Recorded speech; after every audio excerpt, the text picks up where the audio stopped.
importancia de que nuestros hijos escriban la palabra de Dios. ¿Sí? Ok. Pueden empezar en Génesis, los hijos, pero yo les sugiero que con los hijos más grandes, si ellos están, por ejemplo, teniendo luchas en sus corazones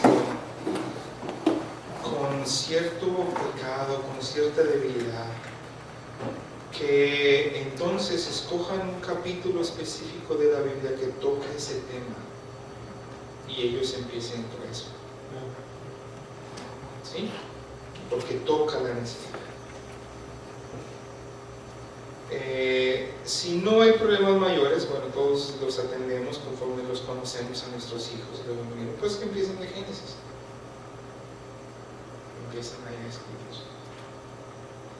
Van a mejorar su comprensión de la lectura, su percepción, porque al principio los chiquitos van a copiar letra por letra.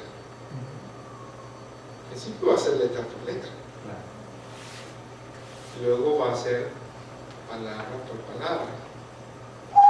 Luego después su comprensión se va a desarrollar tanto que va a ser ya frase por frase. Y eso mejora su retención. Y al rato hasta se van a poder meter un versículo completo sin voltear a ver, ya nada más para corroborar luego después lo que están escribiendo. Y eso es ejercicio para el cerebro, ¿no? El cerebro también es músculo, también se ejercita. Y todos los músculos que ejercitamos se fortalecen. Todos. ¿Sí? Entonces, se crea un ambiente de que, bueno, Dios está en el centro de todo y Dios no está peleado con que lavemos un coche si necesitamos lavar un coche, cosas así. No, es parte de Él también. Porque aprendemos que todo lo que hagáis, dice la Biblia, hacedlo de corazón, como para el Señor y no para nosotros. Y si volea unos zapatos, para el Señor y no para los hombres.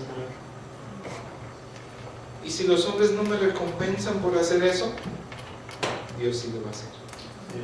Porque es lo que dice el pasaje. Sabiendo que del Señor recibiréis la recompensa de la herencia, porque a Cristo el Señor se lo dice.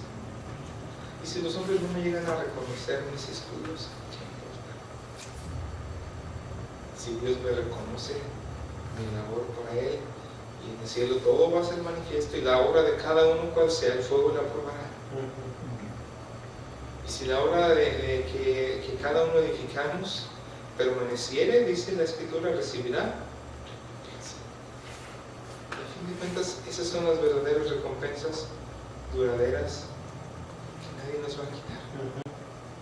Hacer los tesoros en el cielo, donde ni la polilla ni el orín corrompe, y donde ladrones no minan ni hurtan. Me acabo de platicar cuántos robos hubo aquí en el INPE, de las refacciones de las camionetas, de que se robaron una computadora, y a veces no sé si les han robado cosas, pero a mí me llegaron a abrir mi camioneta fuera de la casa y se llevaron el estéreo, se llevaron herramientas, más de una vez. Pero todo lo que hemos edificado y atesorado en el cielo, ahí está. Nadie lo puede quitar jamás.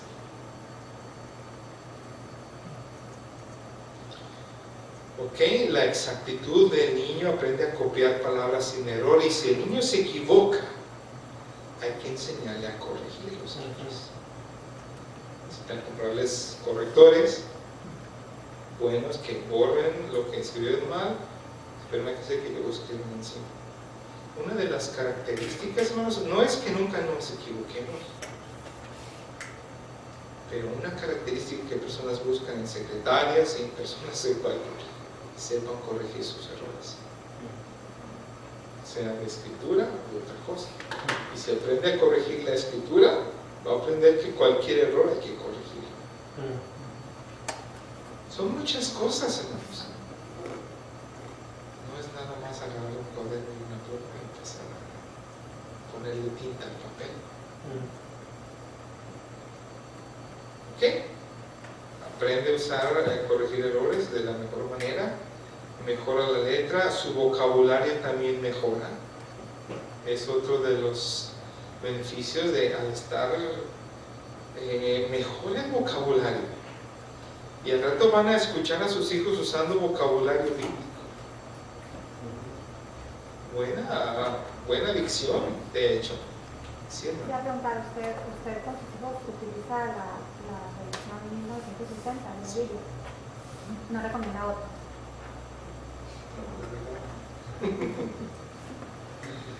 He estudiado y he analizado han atacado mucho la versión 60 y las personas que la han atacado me han dado libros de por qué no está bien y yo los he corroborado.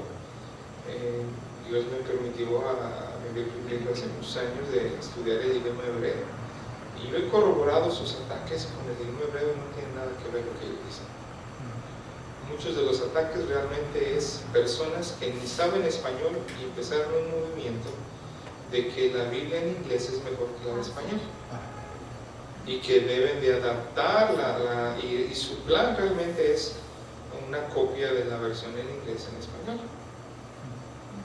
Voy a comentar que tengo primas en Estados Unidos que me han dicho que la Biblia de nosotros no es la palabra de Dios, no está inspirada, que deberíamos hacer una copia de la King James para poder tener la verdadera palabra de Dios. Sí, bueno. Y en base a ese comentario, el hermano Dick Mercado, al revés, hay unos párrafos en la King James que no están traducidos correctamente y que en el español está lo correcto. Digo, son situaciones, ¿no?, que se presentan, pero sí es cierto, hay movimientos muy extremistas. El primer versículo de la Biblia, la traducción en español es mejor que la de inglés. En la King James ustedes pueden leer, dice, in the beginning God created the heaven and the earth. Lo pone en singular y en hebreo es plural. En español dice que creó los cielos y la tierra. Entonces debían ellos ajustar su versión a la de español. De hecho, la traducción al español fue antes que la de inglés. La versión original de Casidoro de Reina fue como 9 años antes, me parece, que la de inglés. Es más antigua. ¿Y saben qué? Hay una versión africana que es todavía más antigua que las otras, en Swahili. Bueno, ese es otro tema, vamos a regresar aquí. También aprenden a deletrear palabras correctamente, porque el niño las escribe muchas veces. ¿Sí? La gramática mejora porque aprenden construcciones gramaticales correctas. Saben luego cómo hablar, saben cómo escribir, poner el sustantivo donde debe ir, el verbo, los adjetivos, los adverbios, todo en su lugar, porque están viendo escritura correcta. Aprenden historia correcta. La Biblia también contiene historia y la historia es correcta, y si se topan un día con un libro que diga otra cosa diferente a la Biblia, ya saben cuál está mal. Pues la Biblia la que está equivocada, es el otro libro. Entonces, incluso la Biblia en los pasajes de historia relata los errores, los pecados como del rey David. No los justifica, muestra la tendencia del hombre al pecado, pero por otro lado muestra la misericordia de Dios también siempre cuando el pecador se arrepiente y nos lleva, y el niño va a saber que él no va a ser perfecto y va a aprender que sí se va a equivocar, pero si se arrepiente, Dios lo perdona. Es triste que luego a veces los hijos cometen alguna falta y tienen miedo de decirle a sus padres. Y nosotros tenemos la culpa, la verdad, porque a veces somos bien explosivos cuando cometen un error. Y accidentalmente tiran la leche en la mesa y hacemos un escándalo como si fuera quién sabe qué. Y explotamos y los niños nomás se asustan. ¿Cómo queremos que nos cuente luego las luchas que va a tener más adelante en su vida? He enseñado a los jóvenes en mi iglesia por muchos años y hay momentos cuando hay pecados que han cometido y sus padres no saben. Y gracias a Dios han ido y dicen, ¿sabes qué? No, pues hace tantos años yo hice esto. Y los papás se quedan sorprendidísimos. Nunca se imaginaron que sus hijos habían hecho algo tan terrible. Y créanme, la carne es así. Y el tenerlos en la casa no los exhibe, no los libra de su propia carne de ellos. Pero si somos constantes, si somos alertas y cuidamos bien su integridad, no significa ponerlos en una vitrina tampoco, pero estar al pendiente de ellos. Y uno nota luego cuando ocultan algún pecado, empieza a notar un cambio de comportamiento, algo pasa. Y puede uno llegar, hijo, puedo orar por ti, necesitas algo, hay algo que quisieras platicar. Y a veces los hijos tienen miedo porque puede ser algo vergonzoso y uno tiene que darle la confianza. Hijo, puedes platicarme lo que sea, te voy a creer, te voy a escuchar. Y lo hacen. Y cuando lo platican, cuando lo confiesan, se les cae esa carga de opresión que traen en sus corazones. Igual como cuando nosotros confesamos a Dios nuestros pecados. Él es fiel y justo para perdonar nuestros pecados y limpiarnos de toda maldad.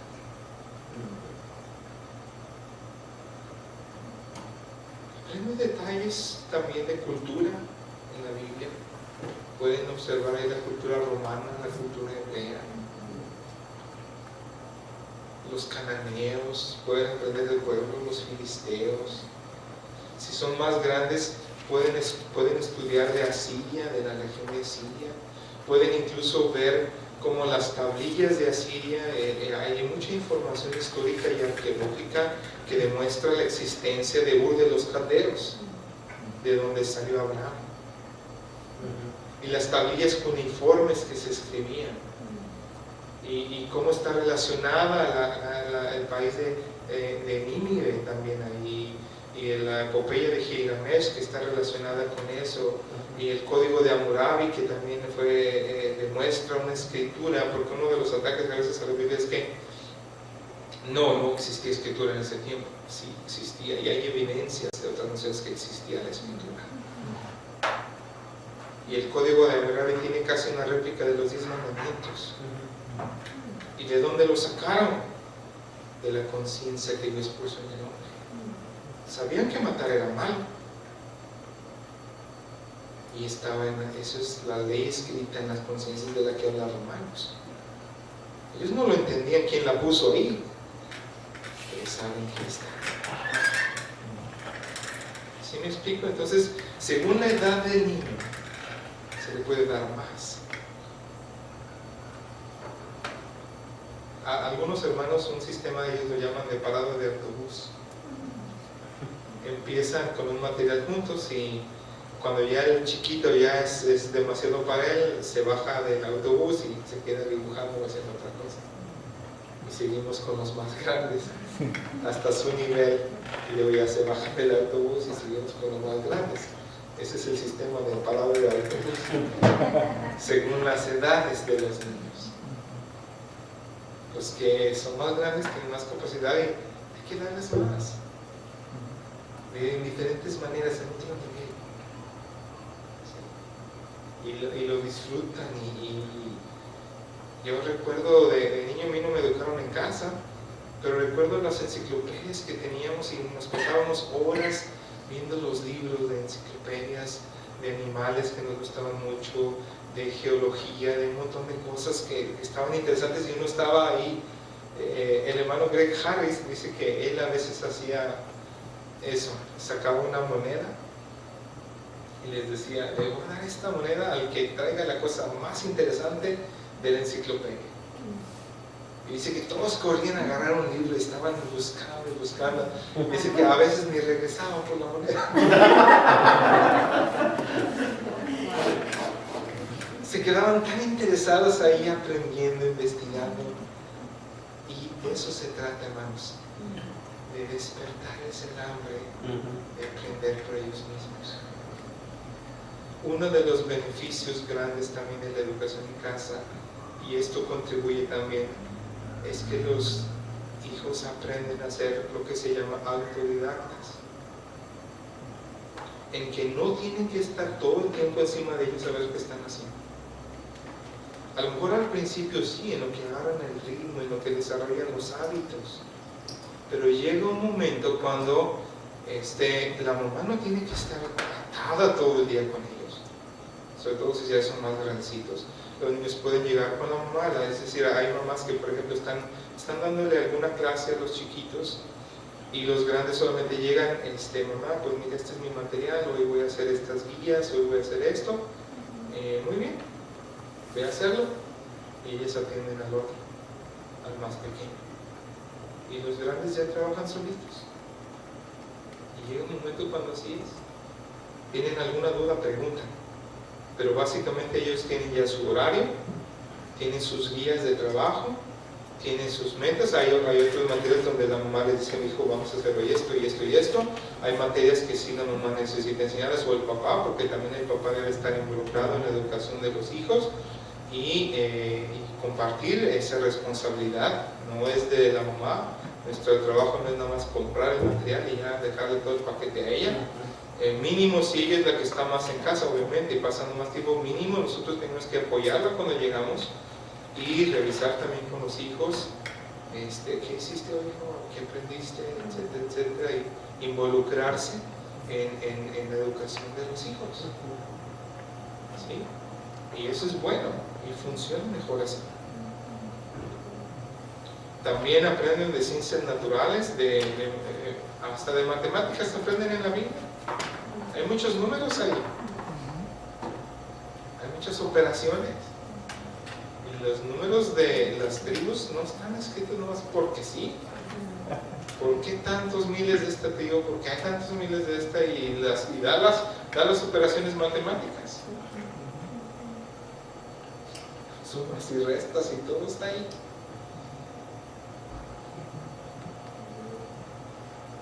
Oye, aprenden de animales, por ejemplo. Algo interesante, hermanos, es que cuando aprendan, por ejemplo, de la peregrinación en el desierto, pueden ver un mapa con sus hijos y ver el trayecto que siguieron geográficamente, los lugares marcados. Algunos todavía ahí,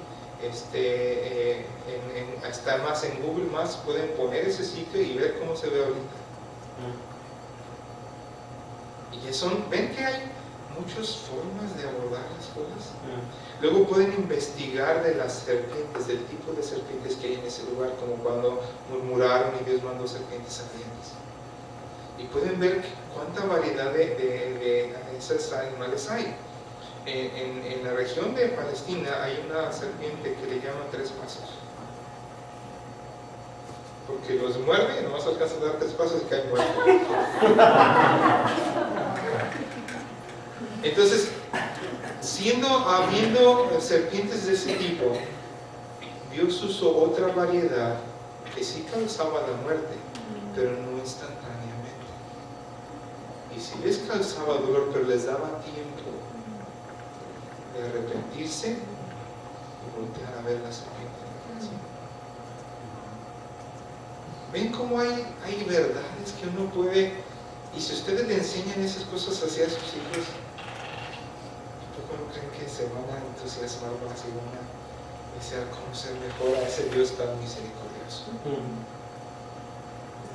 Porque de Él estamos enseñándoles. Y hasta ahorita todo lo que hemos visto, hermanos, han necesitado materiales de la SEP.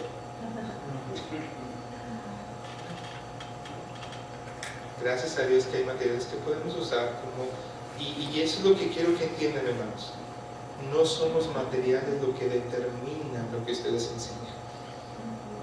Ustedes escogen qué materiales usan para cumplir el propósito de entrenar a sus hijos. ¿Sí? Y nosotros a veces usamos una combinación de materiales, de unos y otros, combinándolos. Y bueno, hermanos, pues yo le he ayudado a Mensaje a conseguir el material, eso, y yo estoy disponible para ayudarles a ustedes cuando ocupen algo. ¿De veras? Ya no tenemos que hablar de precios, de recallado y de otras cosas, porque pues los hermanos publican, y gracias a Dios el material de Vale Callado cuesta menos de la mitad aquí de lo que cuesta en Estados Unidos. De hecho, creo que cuesta como una tercera parte. El mismo material de lo que lo venden allá en Estados Unidos. ¿Saben por qué? Porque los hermanos son menonitas. Y ustedes van a ver que en los dibujos tienen todos con su velo, las mujeres y cosas así, pues lo usan en sus escuelas, ¿verdad? Pero, y doctrinalmente tienen errores ellos, como por ejemplo que los niños no pueden ser salvos hasta los 12 años, cosas así. Pero en los materiales de la escuela no se meten en asuntos de doctrina. En otros materiales sí tratan esos aspectos. ¿Sí? Pero aún eso uno enseña a discernir a los hijos y a todo eso, ¿verdad? Pero tienen muchos libros de lectura. Yo les recomiendo compren libros de lectura a sus niños y desarrollen el hábito de la lectura, ¿verdad? Una cosa más que también pueden hacer, hermanos, es enseñar un versículo cada día. ¿Cómo lo hacemos? Bueno, yo usé por muchos años el método que comparte también el hermano Darden, y era, vamos a pensar en un salmo. Es más, vamos al Salmo 1. Imaginen que queremos aprender el Salmo 1 como parte de nuestra educación en casa. Y con mis hijas aprendimos muchos capítulos completos de la Biblia. Y para enseñar necesitan, a lo mejor consigan un pizarrón, como ese, un poco más chico quizás. Y el papá es bueno que haga esto. Si no puede en la mañana, cuando llegue del trabajo, antes de acostarse, que dediquen un tiempo a aprender qué es lo que hacemos. Bueno, suponiendo que queremos aprender el Salmo 1, ¿sí? Como familia, lo vamos a aprender versículo por versículo. Entonces estamos ya ahí y vamos al Salmo 1, leemos todo el Salmo juntos. Leemos todo el Salmo juntos, nosotros con ellos. Luego empezamos a enfocarnos en el versículo 1, y ellos tienen un cuadernito donde escriben el Salmo 1 del primer versículo del día. Ponen la fecha y escriben el primer versículo: bienaventurado el varón que no anduvo en consejo de malos, ni estuvo en camino de pecadores, ni en silla de escarnecedores se ha sentado. ¿Quieren mirar esta?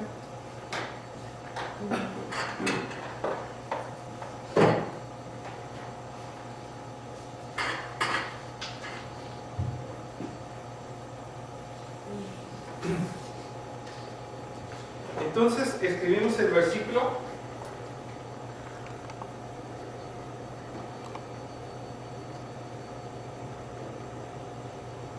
y empezamos a explicar, a enseñar a los niños la idea. Y entonces, por ejemplo, imaginen que ustedes son mis hijos. ¿Qué creen que significa bienaventurado? Bueno, vamos a poner la palabra bueno. ¿Qué más creen que significa bienaventurado? Privilegiado. Feliz, privilegiado. Obviamente, los más grandes van a escribir también. Los más chiquitos no van a escribir. ¿Sí? Entonces, los más chiquitos y aún los más grandes, pues vamos a hacer un rostro de una persona que está feliz. Pueden ponerle lacio, el pelo, chino, como ustedes quieran. ¿verdad? Y no necesitamos ser buenos dibujantes, de hecho, pueden ser nuestros hijos mejor que nosotros. Pero, entonces, a ver, ahora podemos hacer una pregunta. ¿Tú quieres ser una persona feliz?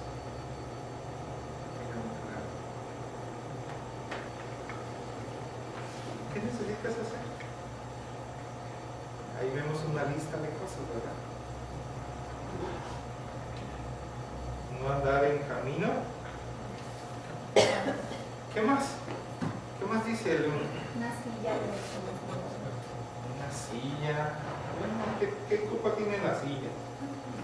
¿Verdad? Ya, pueden ahí poner su silla como quieran, de piel o de tela, de la que quieran. Ahí tienen sus buenos sillas. Y bueno, vamos a pensar en esos objetos y en esas cosas, lo que significa. ¿Qué más? Consejo. ¿Cuál es el consejo de malos? Bueno, podemos pensar, podemos incluso hacer una ilustración de una persona hablando a otra al oído, ¿verdad?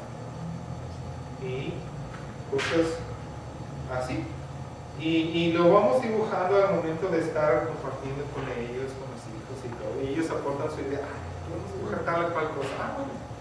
Y entonces empezamos a enseñar y explicar el versículo. ¿Cuál sería un consejo de malos? Dame un consejo que sería un consejo de malos. Miente, pero vamos siendo más específicos. No le digas a tu mamá. No le digas a tu mamá. Vamos acá y no le dices a tu mamá. ¿Ese es un consejo bueno o es un consejo malo? Entonces, si tú haces caso a esos consejos, vas a ser bienaventurado. ¿Cuál sería el camino de los pecadores? ¿Qué hace un pecador? Porque el camino tiene que ver con un rumbo, con dirección, su vida, con un estilo de vida, de hecho. ¿Pueden pensar en personas que están en caminos de pecadores? O grupos de personas borrachos, ¿sí?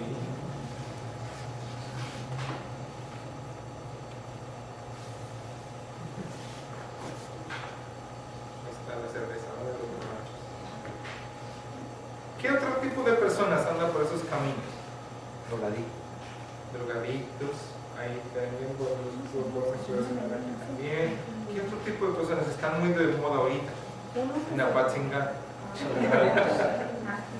Los narcos. Hermano, hay unos muchachos que se ponen las melenas y no sé cómo se llama. ¿Cómo? Hemos. Sí, también están los hemos. Y también no hay los talentos, no, nomás decirles los hijos rebeldes, o sea, por ejemplo, darle el ejemplo de algunos hijos que vemos por ahí, que se ve que son rebeldes a sus padres. Pero vamos a llegar a ese punto de otra manera, hermano. Si hablamos de este tipo de personas en ese nivel, podemos llevar a nuestros hijos a pensar, ¿cómo crees que empezaron ellos? ¿En dónde empezó su camino de pecadores? ¿Se dan cuenta? Entonces los ayudamos a pensar y a analizar y decir, ¿crees que él, por ejemplo, él era obediente a sus padres? ¿O crees que él era respetuoso de los demás? ¿Le gustaba decir la verdad a él? Y ven cómo todo camino tiene un comienzo y tiene un fin. Entonces podemos hablar desde el comienzo de ese camino y cuál es el fin. ¿Qué dice la Biblia? Su fin es caminos de muerte. Y ese es el fin de ese camino. Y algunos van por aquí, otros van por acá, otros van por acá, otros van por acá. Pero si tú quieres ser bienaventurado, entonces tienes que alejarte de ese camino. ¿Sí me entienden? Y así lo hacemos cada día con un versículo a la vez. Y cada día leemos todo el capítulo y nos enfocamos en él. Y al final repasamos el versículo que memorizamos. ¿Sí? A ver si se lo aprendieron.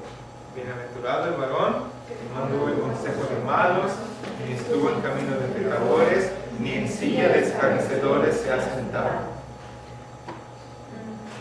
¿Sí? Salmo 1.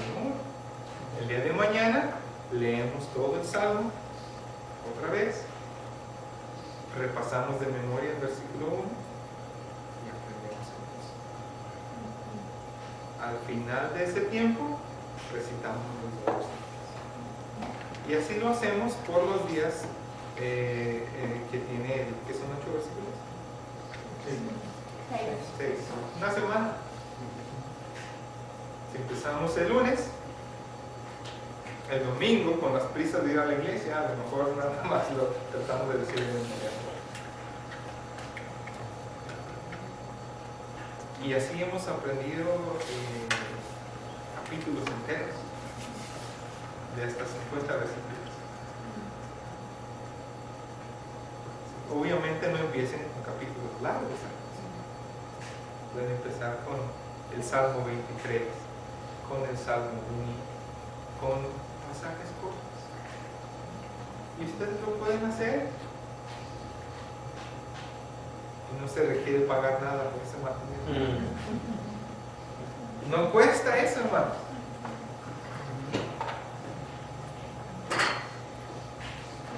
Entonces, ven cómo hasta ahorita hemos visto que no estamos necesariamente limitados a ciertos materiales como esto. Hay tanto que podemos hacer sin gastar. Lo único que necesitamos dar es tiempo y darnos a nosotros mismos.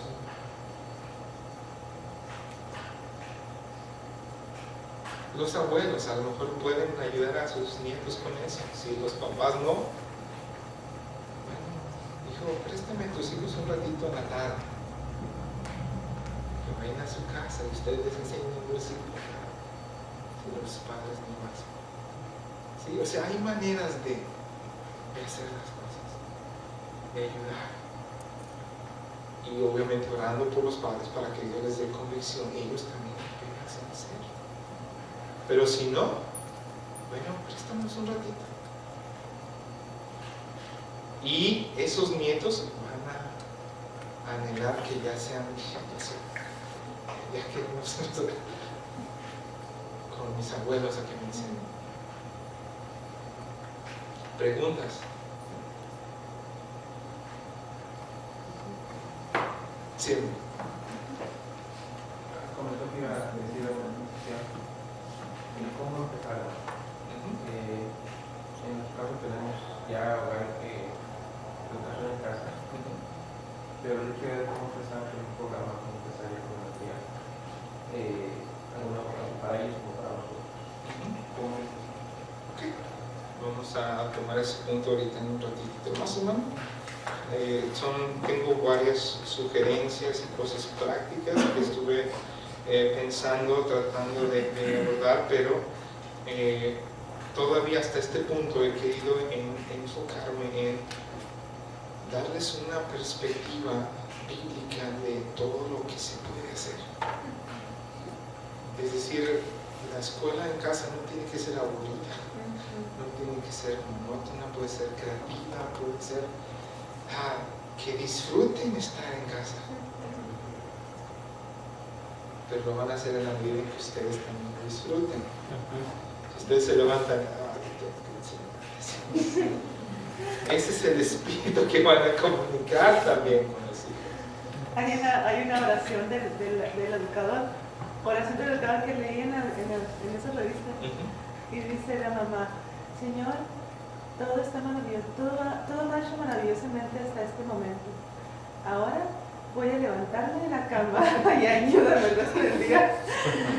Yo lo que quería comentar es que también cuando estamos leyendo la Biblia, yo a veces también, últimamente a mí mi hija me ha dicho: quiero que tú saques de tu lectura un versículo para memorizar y lo escribas en el cuadernito. Y sí, lo estaba haciendo así, y a veces nada más agarraba uno que era nomás muy cortito, ¿no? Que no decía nada así, pero nomás porque estaba cortito.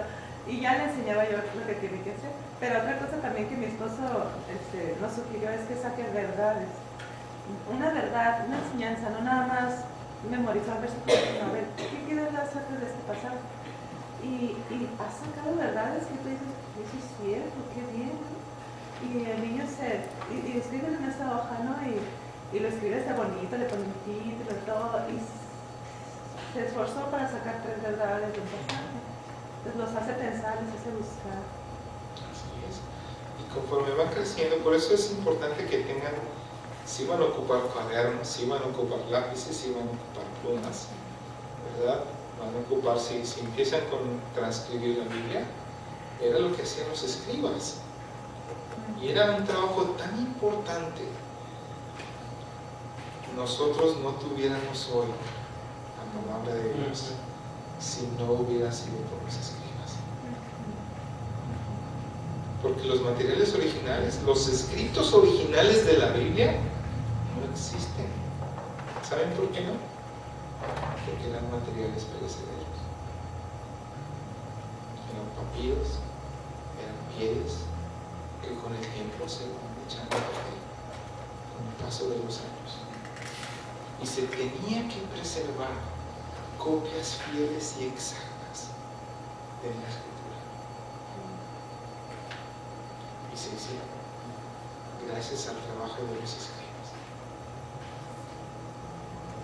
Y eran tan celosos que escribían una página, contaban las letras de cada línea, contaban las letras de principio a fin, las contaban al revés, revisaban el escrito, y si había un error, rompían y empezaban otra vez.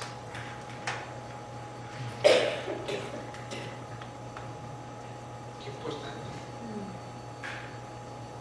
Y al hacer todo eso, como les digo, los niños no solo escriben la Biblia en el papel, también se empieza a escribir en la tabla de su corazón. ¿Y con qué limpiará el joven su camino? Con palabra. En mi corazón he guardado tus dichos para no pecar contra ti. ¿Y qué no es lo que esperamos? ¿Queremos que se porten bien? Tienen que tener la palabra en sus corazones para contrarrestar nuestra naturaleza pecaminosa. ¿Sí? Ok, ¿qué más? Vamos a ver todavía más cosas. Las luchas a veces, hermanos, pueden presentarse de manera más interna. A veces las luchas son porque amanecimos con una flojera. Híjole, no queremos levantarnos. Toco ahorita el versículo, bueno, lo decimos luego, hoy no hacemos lo del versículo, vamos a empezar más tarde. No, hermanos. Tenemos que ser disciplinados. La escuela en casa no significa tolerar la pereza. Y así como no tenemos opción para ir al trabajo, a menos que a veces estemos enfermos o cosas así como no tenemos opción para si mandábamos a los hijos a la escuela, se tenían que levantar, les daba la gana, no, quisieran o no hacerlo, tenemos que ser también disciplinados en ese sentido. Sí, hermano, respecto a eso, en el caso de ustedes, ¿qué horario tienen? O sea, ¿qué hora se levantan? Me imagino yo que hay tiempo para que se peinen, se cambien, no sé cómo es y qué horario manejan, cuántas horas. Ok. Todo eso varía, depende y fue variando, depende cómo iban creciendo nuestras hijas, por ejemplo. Entonces, y aparte nuestro horario, hermana, si yo le contara. Dios nos ha dado la bendición de tener más de una iglesia en la cual estamos sirviendo. Y nuestro horario siempre fue bien completo, toda la semana, los domingos todo el día. Entre semana, obviamente, en 3 iglesias en un tiempo, luego 4, luego 5, luego otra vez ya nomás 3. Y actividades con los jóvenes. clases y un montón de cosas, pero tratábamos de, para nosotros el horario más propicio era las mañanas. En un principio había veces que cuando empezaron a nivel de secundaria nuestras hijas, empezamos a usar un material de un semanario que se llama Colegio Hebrón de Guatemala, y ese material está muy completo. Es más caro que el de Barra Callado, pero ahorramos y comprábamos todo el año junto. Y cuando empezaron, les tomaba a veces al principio todo el día las niñas, ya en ese nivel, porque era material nuevo, estaban aprendiendo, después ya lo hacían en mediodía, hasta las 3, 4 veces. La ventaja, hermana, es que, miren, sus hijos cuando van a la escuela, llegan y luego todavía tienen que hacer tareas. Con la educación en casa ya no hay tareas, todo se hace en línea. Entonces ya no hay cosas que les pasen. Entonces nosotros tenemos que programar nuestro horario basado a todas nuestras actividades de la iglesia, en base a las clases de piano, en base a que tenían nuestras hijas, en base a todas las actividades. Entonces más o menos las acomodamos, tratando de aprovechar lo más posible en las mañanas, porque hay veces que o de repente surgía una necesidad, una urgencia con algún hermano, yo tenía que atender, pero mi esposa se quedaba con ellas y ella no tenía que acompañar. Entonces básicamente hay que poner una hora para levantarse que sea apropiada para todos. Y si por ejemplo un día de la iglesia llegábamos muy noche, nos levantábamos más tarde el día siguiente, o por lo menos ellas. Porque había veces que, hermanos, por ejemplo el domingo, había veces que ya llegaba ya noche. Hay domingos que de la iglesia, de la otra iglesia donde predico, a veces hemos llegado hasta las 11:30 o 12 de la noche. Son 50 kilómetros de distancia. El culto es en la tarde, a veces platicando con los hermanos o nos quedamos con ellos y a veces a las 11 vamos saliendo apenas de regreso a la casa. Entonces no podemos al día siguiente levantarnos igual a la misma hora. Pero esa es la ventaja de la educación, nos da una flexibilidad. ¿Sí? Pero sí es importante un horario. Por ejemplo, supongamos que digan que se levanten a las 8, depende de la edad del niño. ¿Sí? O a las 7, depende. Si se duermen temprano, no hay problema en que se levanten más temprano. Si no los dejan ver tele tarde, no hay problema en que se levanten temprano, a las 7 o antes. Obviamente los chiquitos tienen que darle sus horas de sueño que necesitan. Depende de qué hora se acuesten, pero normalmente levantarse después de las 8 como que ya no es muy apropiado, ¿sí? Para levantarse. Entonces les dan un tiempo a levantarse, de arreglarse, lavarse los dientes, tender su cama, de ordenar su cuarto en cuanto se levanta. La mamá pone la hora del desayuno. Desayunamos, por ejemplo, a las 9. A las 9 se desayuna. Entonces, desayuno 9 a 9:30, 9:30 a 9:45 o a 10, ayudan a recoger platos, ayudan a lavar, se preparan para clases y pueden ser a veces tiempos menores, depende de cuántos hijos tienen, depende de muchas cosas, pero ustedes calculen sus tiempos. Luego empezamos, ¿a qué horas deciden? ¿A qué horas hagan su horario, por ejemplo? Si tienen, vamos a decir, 3 hijos o 4, edades desde 3, 4 años hasta 10, entonces a lo mejor el más grande puede empezar a escribir la Biblia mientras ustedes atienden otras materias con los más chicos. ¿Sí me entienden? Entonces se organizan y los distribuyen de tal manera que ustedes no estén vueltas locas ahí con todos a la misma vez, ¿sí?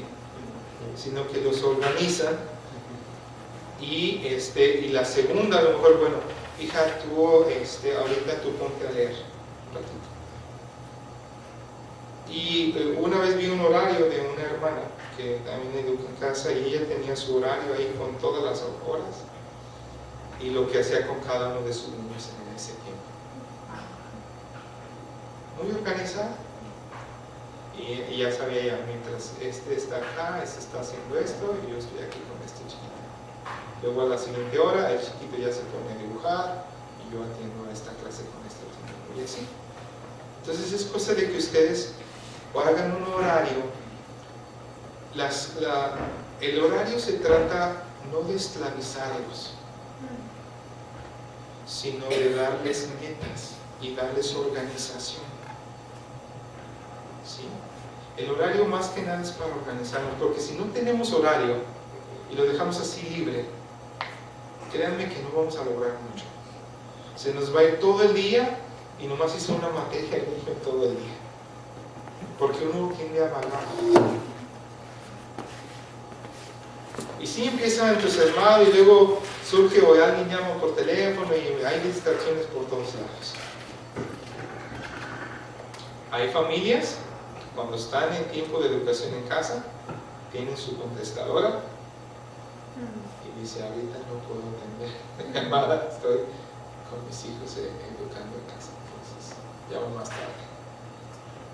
Y muchos lo hacen, y es válido si se necesita. Es correcto. Sí, voy a comentar que en el caso de mi esposo, él llega a las 3, tiene toda la tarde libre. Sugeriría a usted que lo hiciéramos en la tarde, juntos, porque tiene toda la tarde libre, excepto pues cosas que salen, ¿es cierto? ¿No? Sugeriría que... Probablemente, quizás planear algunas clases para que esté la niña con el papá. Pero si él está en la tarde, entonces planear la enseñanza del versículo en la tarde, cuando estén todos. Y así lo pueden hacer. Si por alguna causa el hermano tiene que estudiar, tiene que salir en la mañana, planeen la enseñanza del versículo en la tarde. Para nosotros será mejor en la mañana. Y una de las primeras cosas, después del desayuno, o a veces antes del desayuno, era el versículo. Y luego desayunamos, y luego ya ellas tenían su lista de sus materias que tenían que hacer. Y ellas hacían su propio horario, hay que enseñarles también a hacer su propio horario, conforme ya crecen un poquito más, la primera hora español, la segunda hora matemática, la tercera, y denles un receso también, porque si les dejan que estudien continuo así, también se cansan la mente, también se fastidian. Entonces, estudien, vamos a decir, después del desayuno unas 2 horas, y denles un receso de unos 15, 20 minutos. No tampoco demasiado, porque luego también se agarra jugando y ya se sigue jugando. Y luego otro periodo de tiempo y luego viene el receso para la comida. Un ratito antes de comer, que ayuden ellos, que se despejen un poquito, comen y si necesitan otro ratito después de la comida, que estudien otro rato después de la comida. Y trabajen en metas más que programas. Es algo importante para los hijos. Pónganle metas. A ver, hijo, mira, para esta semana tenemos tantas lecciones. ¿Cuál quieres que sea tu meta? En vez de tu obligación. Porque hasta eso, las palabras influyen mucho en el estado de ánimo. No es lo mismo, tengo que hacer esto, tengo que alcanzar mi meta. Sí, les da desafío, les da ánimo de esforzarse. Sí. Entonces, pueden trabajar así. Hay algunas familias que también el sábado educan en casa. Y esa hermana una vez nos platicó, hubo una sesión separada, hombres y mujeres, y esta hermana compartió con las mujeres que ella como, pues el ritmo de vida de las personas es diferente. Ellos no hacían nada los sábados. Nosotros tenemos visitación y un montón de cosas que hacemos los sábados. Y ella daba de lunes a sábado. Y les decía a las hermanas, por favor no les digan a mis hijos que la escuela es de lunes a viernes, porque ellos piensan que es de lunes a sábado.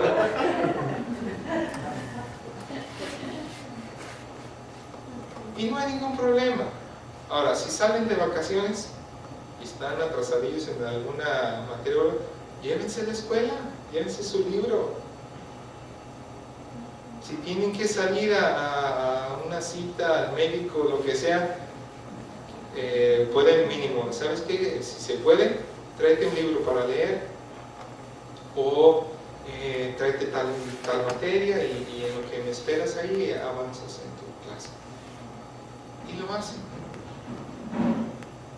No pierden. Nosotros somos los que a veces así estamos acostumbrados y como que tenemos chips que ya me quito el de la escuela, ahora me pongo el de la salida a la calle y no relacionamos todo. Pero es parte, todo va a ser su estilo de vida y van a aprovechar cada circunstancia para aprender. Que papá tuvo que ir a visitar a un enfermo al hospital. ¿De qué está enfermo el hermano? No, pues tiene cáncer. Bueno, vamos a investigar acerca del cáncer para saber cómo orar mejor por el hermano. Causas, todo eso. Y aprenden. El chiste es que aprendan. Y créanme, muy pronto, con la fidelidad y la constancia, sus hijos los van a sorprender. ¿Que les gusta la pintura? Busquen clases de pintura. ¿Que les gusta la música? La música ayuda mucho. Métanos a aprender música. La música no solo es la hora de clase, son las horas que tienen que practicar. Y están desarrollando habilidades y capacidades en sus hijos. Hubo un tiempo en que Greg Harris, el hermano del que les conté hace un rato, es medio famoso en Estados Unidos. Pero luego su hijo empezó a escribir libros. Y al rato ya no era Greg Harris, ahora era el papá de Joshua Harris. Ubicaban más al hijo que al papá. El hijo es el que escribió un libro muy bueno para los jóvenes que se llama Le dije adiós a las citas amorosas. Y luego escribió otro libro ya cuando se casó que se llama Él y Ella. Y luego escribió también otro libro que se llama Ni aún se nombre, en donde toca asuntos de la actitud que debemos tener nosotros respecto a asuntos como la pornografía y todas esas cosas. Y el punto es que ni aún debemos de hablar de esas cosas, o sea, debemos estar tan ajenas que no debe ser parte de nuestro vocabulario siquiera. Cosas así, muy buen escritor, Joshua. Otro escribió otro libro que se llama Deje de coquetear con la iglesia. Muy interesante, muy buen libro. Hay unos videos en donde habla precisamente de eso, de que no anden de novios los muchachos, hablando de la pureza, hablando del verdadero amor, hablando del compromiso. Y hace una encuesta ahí en Nueva York preguntándole acerca de la pureza, y uno sale con que es un desodorante o algo así. Porque ese es el concepto que tienen ahorita las personas. Y él fue educado en casa. Nunca cursó ni la primaria. El hijo de otro hermano era especialista en computadoras para la Armada de los Estados Unidos. Nunca pisó la escuela. Y era un técnico en computación de los santos. Cuando platicaba con sus papás, su papá decía, no está mal para uno que nunca cursó la primaria, ¿verdad? O sea, ven que hay, hermanos, obedeciendo a Dios, ¿qué puede salir mal? Cuando le han salido malas cosas al pueblo de Dios es cuando no ha obedecido a Dios. Eso les costó 40 años en el desierto. Y créanme, si no obedecemos a Dios, también vamos a andar vagando por nuestros desiertos. Hermano, que hablaba del horario y del organización. Yo tengo mi hijo mayor que es como muy soñador, muy distraído, con cualquier cosa se distrae.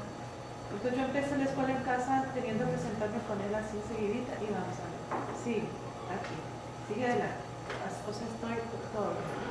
Y bueno, este último año ya dije, pues no puedo estar así, tengo otras cosas que hacer también al mismo tiempo. Entonces, a ver, y de ahí de la cocina, ¿cómo vas?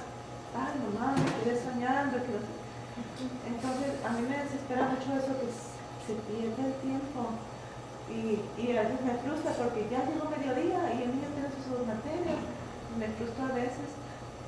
Y luego el niño acaba llorando y que pide esto. Y no cumplimos las metas que queremos o que quisiéramos. Pero principalmente, ¿qué hago con un niño que es tan soñador? O sea, ¿de plano me quedo ahí? ¿O le sigo insistiendo que él aprenda realmente? Mira que está perdiendo el tiempo, que él vea que le tomó todo el día hacer las materias. O sea, Sí, me imagino. No podemos quitarle su sueño necesariamente, pero sí hay que enseñarlo a controlar su mente. Dice la Biblia que debemos de aprender a llevar cautivo todo pensamiento a la obediencia a Cristo. Y hay ratos, entonces quizás con él pueda empezar marcándole tiempo. ¿Sí? Hijo, en 30 minutos quiero que termines esto. Y luego a lo mejor darle nada más 5 minutos de que su mente baje. Y luego regresar. Hijo, en esta media hora quiero que termines esta materia. Algo que le ayude a disciplinar su mente y concentrarse sin tener que usted estar vigilando, estar hay que implementar lo que podamos, hermano, para ayudarles, porque sí es parte de la disciplina también. A veces nuestra mente tiende a irse hasta el fin del mundo, pero esa es una característica también de la necedad, que dice la Biblia: los ojos del necio vagan hasta el extremo del mundo, y es donde se nos va el tiempo y a veces se nos va hasta la vida en cosas así, y hay que ayudarle en esa debilidad que él tiene. Entonces, un horario con tiempos específicos de cumplimiento le ayudaría a concentrarse, porque sí tiene la capacidad de concentrarse. Cuando algo le interesa, puede concentrarse. ¿Sí? Entonces, ponerle tiempo al hijo: en este tiempo quiero que termines. yo creo que básicamente es eso, porque a veces le interesan menos unas cosas que otras, ¿no? Algunas materias son muy largas o se le hacen tediosas, pero entonces nosotros le hemos dicho, y mi esposo ha dicho, es que es tu responsabilidad terminar esa materia. Está bien hacerlo así, o sea, ni modo, lo tienes que hacer. Sí está bien hacerlo, hermana, y hay que esforzarlo lo más posible. Créanme, no se frustre, no se desaliente, pero algunas de mis hijas comprendieron eso ya hasta la prepa. Es decir, las materias que les gustan rápido las hacen, y las que no les gustan, y luego milagrosamente, gracias a Dios, les cae el 20 de decir: ¿qué estoy haciendo? Mejor acabo primero la que no me gusta y ya me dedico a las otras. Y solitas lo hacen. A veces toma años, pero todo ese entrenamiento. Y nada más como comentario, como experiencia, a veces yo y seguramente los que educamos en casa, por frustrarnos, les hablamos fuerte o le decimos: pues la terminas ya pronto, ya llévate con ese libro. Y entonces, y el niño le toma más coraje a la materia esta, como respondemos nosotros. Y se altera más y todo eso. Y bueno, ya se acabó el tiempo. De ahí continuamos en la siguiente sesión, hermana, para darle una idea, una sugerencia que nos dieron a nosotros